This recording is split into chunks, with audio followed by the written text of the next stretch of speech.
Salam sejahtera Malaysia, selamat datang ke channel Vels Lifestyle. Tuan-tuan dan puan-puan, satu topik menarik, topik panas yang menyentuh berkenaan dengan kes saman Dr. Mahathir RM150 juta terhadap Perdana Menteri Anwar Ibrahim.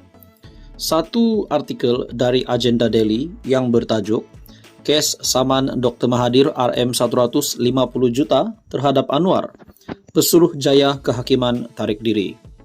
Pesuruhjaya Kehakiman Mahkamah Tinggi Shah Alam, Jamhira Ali, membuat keputusan untuk menarik diri daripada mempengerusikan kes saman fitnah RM150 juta yang dibuat Tun Dr. Mahathir Mohamad terhadap Perdana Menteri ke-10. Datuk Seri Anwar Ibrahim sebelum ini disaman RM150 juta berhubung kenyataan fitnah kononnya Dr. Mahathir semasa berkuasa membolot harta untuk anak dan rakan-rakannya. Namun Jamhira menarik diri atas alasan memiliki hubungan kekeluargaannya dengan peguam utama Presiden PKR itu. Peguam kepada Dr. Mahathir, Muhammad Rafiq Rashid Ali, berkata, Jamhari membuat keputusan itu dalam pengurusan kes saman sivil itu hari ini. Demi kepentingan keadilan, saya menarik diri bagi mengelak sebarang konflik, katanya pada pengurusan kes dalam talian. Jamhira mendedahkan beliau mempunyai hubungan kekeluargaan dengan Peguam Anwar, Alif Benjamin Alif Suhaimi, Peguam Matthew Thomas Philip dan Phoebe Loy mewakili Anwar hadir pada prosiding itu. Rafiq berkata, satu lagi pengurusan kes akan diadakan pada 21 Julai sementara menunggu pelantikan hakim baru. Melalui saman fitnah yang difailkan pada 3 Mac lalu, Dr. Mahathir mendakwa kenyataan Anwar dalam ucapannya pada Kongres PKR itu membawa maksud beliau membolot harta untuk keluarga dan kehilangan harta, aset atau saham orang Melayu adalah berkait dengan harta, aset atau saham milik keluarganya. Beliau turut mendakwa kenyataan Presiden PKR adalah tuduhan berat yang membawa impak besar terhadap dirinya yang membawa maksud. Kononnya, bekas Perdana Menteri ke-4 dan ke-7 adalah seorang yang bersifat perkauman. Bekas pengerusi Parti Pejuang Tanah Air berkata, kenyataan berkenaan turut bermaksud.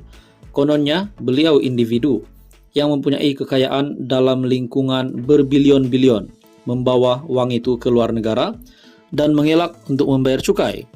Katanya, kenyataan Anwar bahwa kononnya beliau hanya membincangkan soal rakyat selepas kehilangan kuasa adalah tidak benar yang bertujuan menjatuhkan imejnya.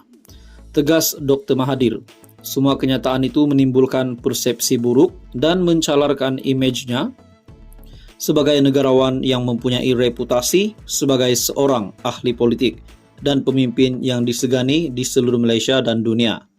Selain ganti rugi tauladan sebanyak RM150 juta, Dr. Mahathir juga menuntut ganti rugi AM dan perintah, antaranya Anwar dengan serta-merta menarik balik dan memadamkan semua kenyataan itu serta mengemukakan permohonan maaf secara bertulis kepadanya. Teruskan bersama di dalam channel ini untuk info yang seterusnya. Jangan lupa bantu channel ini dengan menekan butang like, share dan subscribe.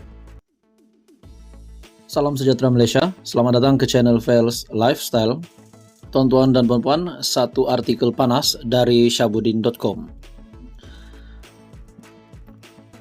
Selama 23 tahun jadi Perdana Menteri, Mahathir sendiri tak pernah bertikai status berbilang bangsa Malaysia. Kenyataan bekas Perdana Menteri Dr. Mahathir Mohamad yang mendakwa mempromosikan negara berbilang bangsa bertentangan dengan perlembagaan persekutuan adalah tidak berasas dari segi undang-undang, kata Timbalan Menteri di Jabatan Perdana Menteri Ram Karpal Singh. Timbalan Menteri yang bertanggungjawab terhadap undang-undang dan reformasi institusi itu berkata, Dr. Mahathir yang menjadi Perdana Menteri selama 23 tahun tidak pernah mempertikaikan status Malaysia sebagai sebuah negara berbilang bangsa dan kaum dalam tempoh tersebut. Malah telah mengiktiraf perkara berkenaan.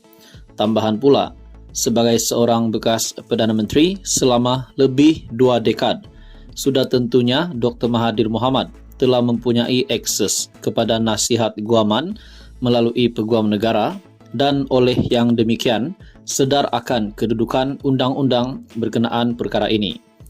Sebagai seorang negarawan yang berpengalaman, Dr. Mahathir Mohamad sepatutnya sedar akan betapa pentingnya frasa "Unity in diversity should be our strength and not our shame". Perpaduan dalam kepelbagaian harus menjadi kekuatan kita dan bukan keaiban kita. Di Malaysia, seperti mana yang dinyatakan oleh Hakim Mahkamah Persekutuan Zainun Ali di dalam kes Indira Gandhi dan mengambil iktibar daripada frasa tersebut, katanya dalam satu kenyataan. Mengenai dakwaan Dr. Mahathir, terdapat desakan Malaysia tidak lagi dikenali sebagai negara Islam.